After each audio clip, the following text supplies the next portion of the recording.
आज की कहानी का शीर्षक है लिफ्टमैन और वो लड़की। 15 मंजिल की बिल्डिंग में 60 अपार्टमेंट थे, 60 परिवार, कम से कम 250 जिंदगियाँ। लेकिन इन सब की जिंदगी में एक धागा था जो इन सबको जोड़ता था, उनकी बिल्डिंग का 30 साल का लिफ्टमैन श्याम। जैसा कि नए हिंदुस्तान में अक्सर वर्कर्स को करना पड़ता है, श्याम भी दिन के 12 से 13 घंटे काम करता था। लेकिन श्याम को कोई शिकायत नहीं थी, वो बहुत खुश था। लकड़ी के एक ऊंचे स्टूल पर छोटा सा कुशन लगाकर बैठा क्रॉसवर्ड किया करता था। जी हाँ, हिंदी का क्रॉसवर्ड उसका शौक था। पढ़ा लिखा था, उधर कर कॉरेस्पॉन्डेंस कोर्स की फीस भरी थी। आप तो जानते ही हैं दोस्तों, आजकल तो चपरासी के नौकरी के लिए भी अक्सर ग्रेजुएट होना पड़ता है। कुछ ना कुछ करता रहता था, लेकिन श्याम के मन में कई सालों वो लम्हा बसा रहा जब वो पहली बार एक कंपनी में इंटरव्यू देने के लिए गया था। सिलेक्शन तो नहीं हुआ था उसका, लेकिन उस दिन वो पहली बार एक लिफ्ट में चढ़ा था। सिक्योरिटी गार्ड ने बताया था, वहाँ जहाँ सब जा रहे हैं उस लिफ्ट में चढ़ जाओ, और उन्होंने बटन दबाया। लोहे का चमचमाता हुआ दरवाज़ा मक्खन की तरह खुला। श्याम ने सोचा ये दरवाज़ा कहीं जाने का रास्ता होगा, लेकिन सब लोग पलटकर फिर उसी लोहे के चमचमाते हुए कमरे में दरवाजे की ओर मुंह करके खड़े हो गए, और अचानक वो हिलने लगा। जब रुका तो वे चौथी मंजिल पर पहुंच गए थे। वाह भगवान की माया! वो दिन था जब श्याम ने सोचा कि भैया, इस लोहे के कमरे में बटन दबाने की नौकरी सबसे बढ़िया नौकरी है।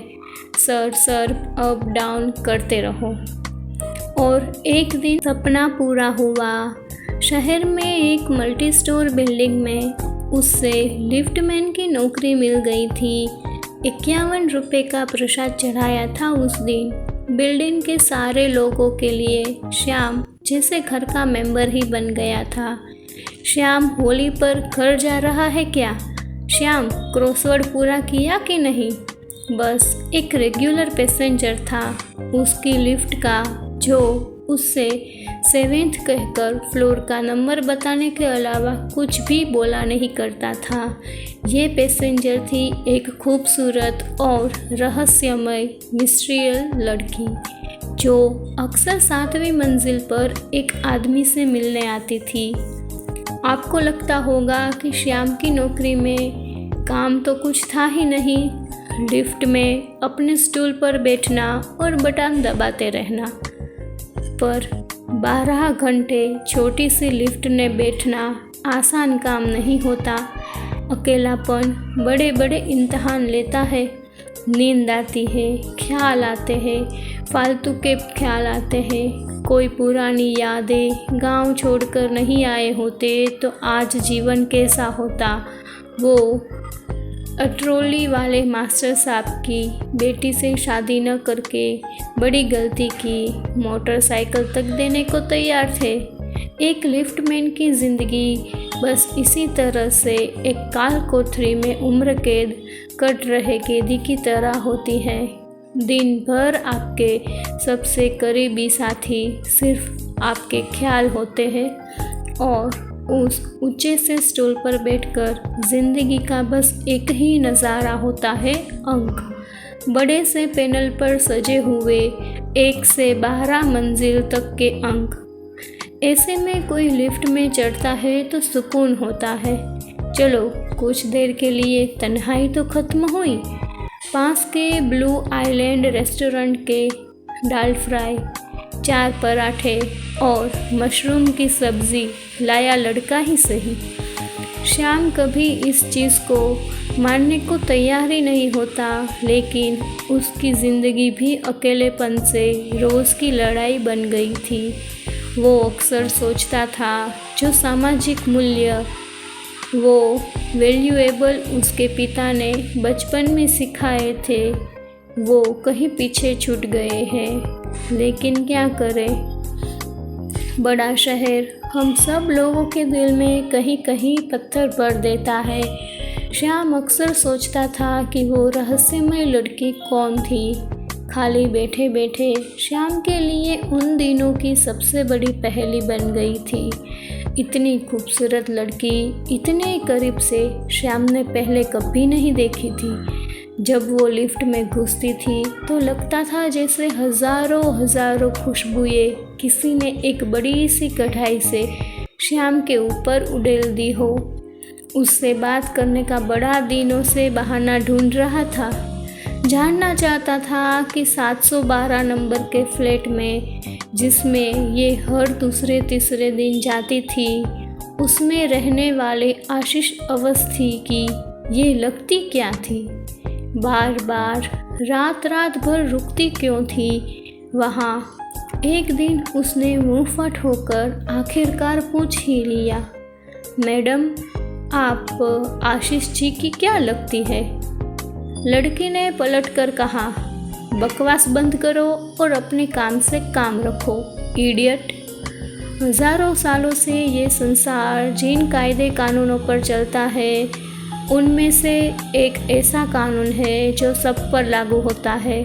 लखपति हो या किसान, दुनिया में कोई भी मर्द किसी औरत के हाथों नीचे दिखाया जाना बर्दाश्त नहीं कर सकता। हम मर्द औरतों को अपने से नीचे प्रजाति जो समझते हैं, उस रहस्यमय औरत के हाथों ऐसे दुत्कारे जाने पर श्याम तिलमिला गया था। एक हीरोइनुमा लड़की जिसके बारे में वो अक्सर सोचता था, वो हीरोइनुमा लड़की उससे इतनी बुरी तरह से बात करेगी वो ये सोच भी नहीं सकता था। 7वीं मंजिल आ गई लड़की बिना कुछ कहे लिफ्ट से बाहर निकली। गुस्से से श्याम भिनभिना रहा था। वो जानबूझकर कुछ देर तक रुक रहा। लिफ्ट के खुले दरवाजे से ज़रा सा सर निकालकर देखता रहा कि माजरा क्या है। लड़की ने घंटी बजाई। कुछ देर में दरवाज़ा खुला। आशीष अवस्थी की आवाज़ सुनाई दी। देर कर दी आज, लड़की ने कहा। हाँ सॉरी। दरवाज़ा बंद हो गया। तिलमिलाए हुए श्याम ने लिफ्ट रोकी, बाहर निकला, इधर उधर देखा, दरवाजे पर कान लगाए खड़ा रहा। कोई आवाज़ नहीं आई। थोड़ी देर बाद वो वापस चला गया। उस लड़की के शब्द बार बार उसे याद आ रहे थे। बकवास बंद करो और अपने काम से काम रखो, इडियट। वो अपने आप से पूछता रहता, इतना बड़ा पहाड़ क्या टूट पड़ा भाई कि उसने इतनी बदतमीजी से बात कर दी। एक मासूम से सवाल पर कोई इतना गुस्सा तो नहीं कर सकता ना। ऐसा क्या छुपा रही है वो कि ऐसे काटने को दौड़ी थी। उस दिन श्याम ने क्रॉसवर्ड नहीं किया। लिफ्ट में लोग उससे बात करते रहे, उनसे रोज़ की तरह हंस के जवाब नहीं दिया। बस ऊंचे स्टूल पर बैठे बैठे अपने खामोश तन्हा दुन्हा से सामने का नज़ारा देखता रहा। एक बड़ा सा पैनल जिस पर 1 से 12 तक गिनतियों के बटन लगे थे। उस औरत की ये मजाल कैसे हुई मुझसे ऐसे बात करने की। श्याम सोच रहा था, अमीर है, खूबसूरत है, क्या समझती है, दुनिया पर राज करती है, गुलाम हूँ मैं। लंच टाइम पर वो 2 चौकीदार और बिल्डिंग के कुछ नौकरों के साथ बैठा हुआ था तो अचानक बोला, वो लड़की जानते हो ना जो 7वीं मंजिल के किराएदार आशीष अवस्थी के घर आती है। बहुत गिरी हुई है, गलत काम करती है।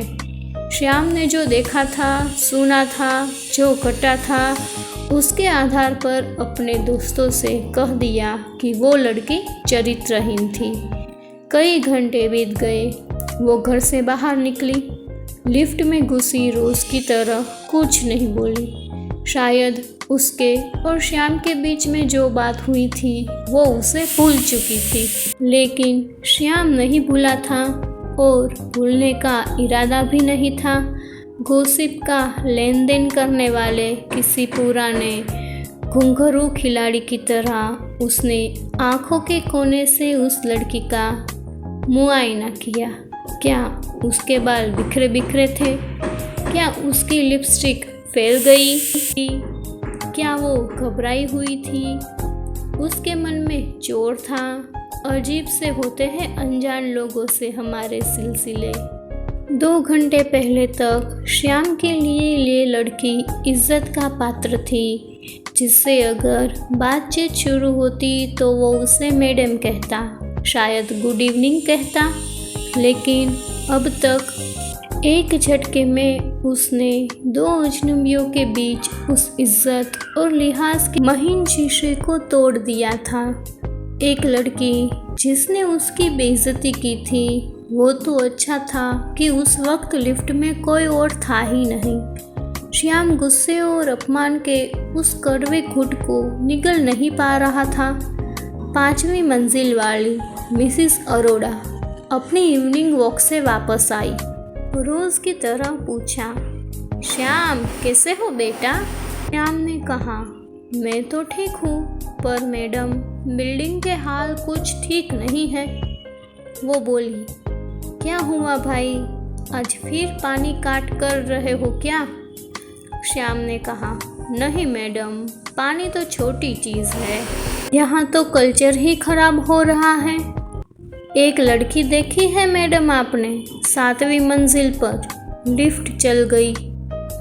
उसकी कहानी पंखे की आवाज़ में गुम हो गई। मिसिस अरोड़ा ने घर जाते ही 12वीं मंजिल पर अपनी दोस्त मिसिस खान को बताया। मिसिस खान ने अपनी बेटी रुखसार को बताया। रुखसार ने शाम को बिल्डिंग के बगल में कॉफ़ी शॉप में बैठकर 3री मंजिल वाले सिंह साहब की बेटी सिमरन को बताया। सिमरन ने घर जाकर अपने बिस्तर पर पर्स फेंका और किचन में जाकर अपनी माँ को बताया और साथ में खड़ी उनकी कुक बिमला ने सुन लिया। उसने जाकर 10वीं मंजिल पर मिसेस अग्निहोत्री को बता दिया। पूरी बिल्डिंग में गॉसिप आग की तरह फैल गई।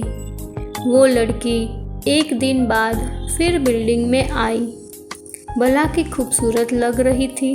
लिफ्ट में घुसते ही उसकी खुशबू के सैलाब ने श्याम को दफन कर दिया, लेकिन वो कोशिश कर रहा था कि इस लड़की की खूबसूरती का खंजर पूरी तरह उसी की सीने में न घुस जाए। जानबूझकर अनजान बनकर बोला, कौन सा फ्लोर मैडम? लड़की ने शायद उसे पहचाना भी नहीं और बोली, 7th प्लीज़। दरवाज़ा बंद होने को था कि तभी श्याम ने फिर खोल दिया। 2 लड़के दाखिल हुए। कॉलेज स्टूडेंट लग रहे थे और शायद उस लड़की के चर्चे उन तक पहुंच चुके थे। उनमें से एक ने श्याम को आंखों से इशारा किया, जैसे कह रहा हो, यही है वो क्या? श्याम ने आंखों ही आंखों में हामी भरी। उन्होंने लड़की को ऊपर से नीचे तक देखा। फिर उनमें से एक ने अपना हाथ बढ़ाया और बोला, excuse me, hello, my self lucky. लड़की ने कुछ नहीं कहा, बस शिष्टाचार से मुस्कुरा दी। 7वीं मंजिल आ गई और वो चली गई। दूसरे लड़के ने हंसकर कहा, ओए लकी, तूने तो सेट कर दी यार, देख कैसे मुस्कुरा रही थी, बड़ी फास्ट है यार। श्याम ने आज एक चौकन्ने जासूस की तरह ये जानने पर उतारू था कि वो लड़की कब आशीष अवस्थी के घर से निकलेगी और किस हाल में उसे किसी को रिपोर्ट दे देनी थी। पर 12 बजे वो घर चला गया। रात ना जाने कब वो लड़की भी चली गई। सुबह आशीष अवस्थी के घर पर घंटी बजी। आधी नींद में उसने दरवाज़ा खोला। गार्ड खड़ा था और वो बोला, को सोसाइटी ऑफिस में बुलाया है। आशीष 15 मिनट में सोसाइटी ऑफिस पहुंच गया। वहाँ 5 बुजुर्ग बैठे थे। एक ने कहा, बैठिए, मैं अमृत जोशी हूँ, सोसाइटी प्रेसिडेंट। बहुत दिनों से हम नोटिस कर रहे हैं कि एक लड़की है जो आपके घर में आती है और रात रुकती है। कौन है वो? आशीष ने कुछ नहीं कहा। सोसाइटी प्रेसिडेंट ने फिर कहा, आपको नोटिस दिया जा रहा है, ये सब यहाँ नहीं चल सकता। नेक्स्ट टाइम वो लड़की दिखी तो पुलिस को इन्फॉर्म करना पड़ेगा और आपको सोसाइटी छोड़नी होगी। आशीष घर वापस आ गया। लिफ्ट में चढ़ा। श्याम ने कहा, क्या हाल साहब, आजकल तो दिखते ही नहीं। फिर वो अपनी बटन्स के पैनल की ओर देखकर जीत के एहसास के साथ मुस्कुराया और बोला, दूसरा मकान ढूंढने के लिए ब्रोकर का नंबर चाहिए तो बता दीजिएगा।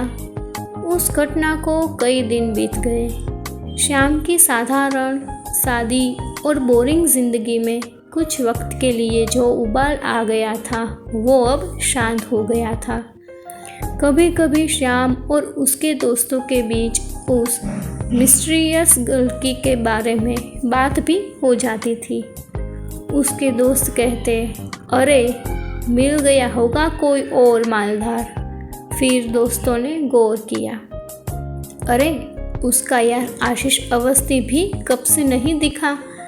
एक दिन शाम को एक टैक्सी बिल्डिंग के आगे रुकी और सादे कपड़े में वो लड़की उतरी।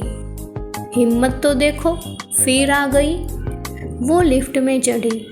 श्याम ने कहा, आपका इस बिल्डिंग में आना मना है। उसने कोई जवाब नहीं दिया, बस खुद ही 7 नंबर का बटन दबा दिया। आशीष के घर की चाबी उसके पास थी। वो अंदर गई। कुछ देर बाद वापस आई तो लिफ्ट में कोई नहीं था। नीचे पहुंची तो श्याम ने सबको इकट्ठा कर लिया था।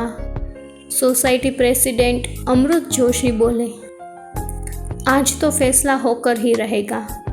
बुलाइए आशीष अवस्थी को, हम पुलिस को बुलाते हैं। धंधा नहीं होगा इस बिल्डिंग में। श्याम ने आशीष को फ़ोन लगाया। उस लड़की के बैग में एक फ़ोन की घंटी बजने लगी। ये आशीष का फ़ोन था। बोली, हाँ, ये लिफ्टमैन सही बता रहा था। आप सबको मैं धंधा करती हूँ। डॉक्टरी है मेरा धंधा, मेरा पेशा। आशीष अवस्थी मेरा बचपन का दोस्त है।